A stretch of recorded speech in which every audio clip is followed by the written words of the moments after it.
Hello and welcome to the Silence Book, Essays into Noise, Silence, and John Cage. Question: what is noise? Answer: most definitions describe noise as sound which is distressing, distracting, or painful. The word is derived from nausea. Noise is sound which disturbs us, sound we avoid because it makes us sick. Noise is a contemporary obsession. The proliferation of sound has never been more pronounced, incessant, or ubiquitous. Hello?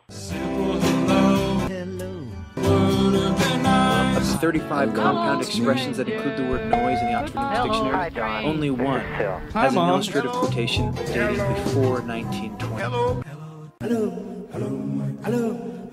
Hello, baby.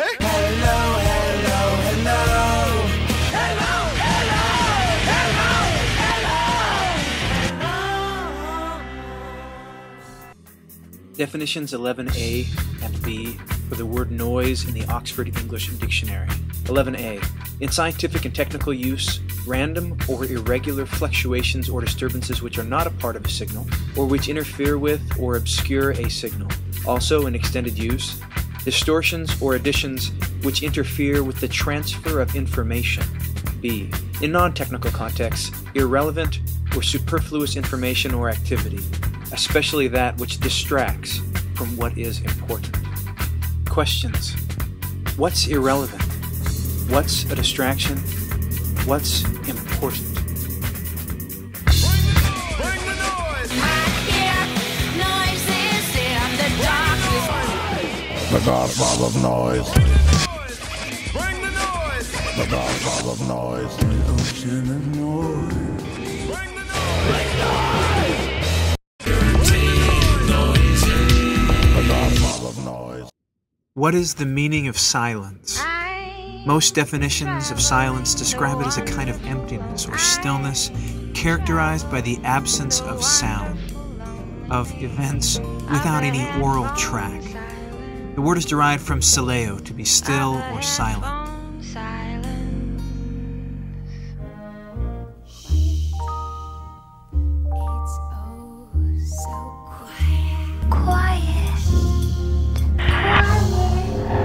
It's oh so still. Shh, shh. It's nice and quiet. Shh, shh. It's nice and quiet. Quiet. Shh. But soon again. Shh. There were sounds too.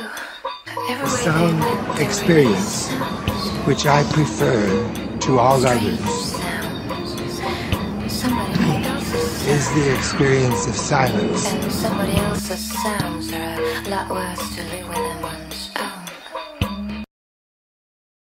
After this experience in Harvard's anechoic chamber, Cage thought about silence differently. He no longer believed in the possibility of true silence, the complete absence of noise. This thinking led him to compose his most famous piece, 4 minutes and 33 seconds.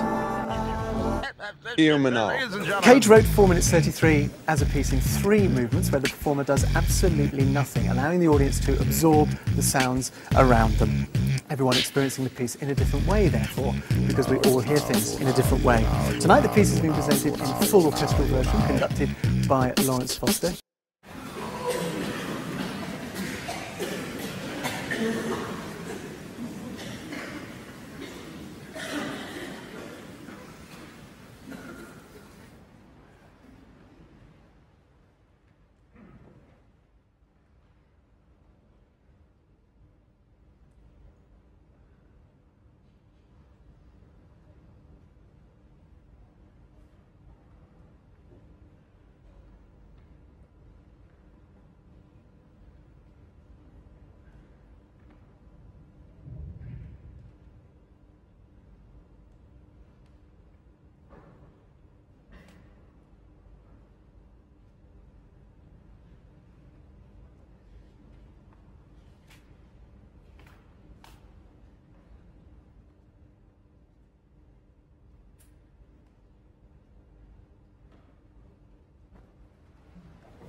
Cage's great accomplishment is this.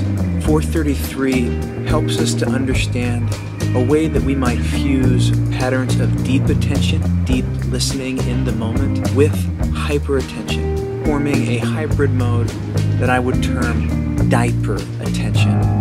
433 does this because it focuses our mind on the deep listening that accompanies concert-going experience with the hyper-attentivity that comes with hearing ambient sound from anywhere and everywhere, the sound that's always being made. The most surprising discovery I made upon hearing 433 is just how fragile and sickly we are. For the whole of the first movement, we're so earnest, we try so hard to keep our silence, and then when the performer indicates it is finished, our awareness of our bodies returns and we rush to scratch the throat itch that's been niggling all the while, and the whole auditorium erupts into fits of coughing. It's as if our bodies had suddenly begun to cast out the sounds we had been storing up in them all at once, as if our discovery of noise, even in silence, had made us literally nauseous. We repeat this at the end of the second movement, and again when the piece concludes. How much effort it takes to still the body, even for 4.5 minutes. I'm a fool for staying home. Because I love sound, just as they are. And I have no need for them to be anything more than what they are. I don't want a sound to pretend that it's a bucket or that it's in love with another sound. I just want it to be a sound.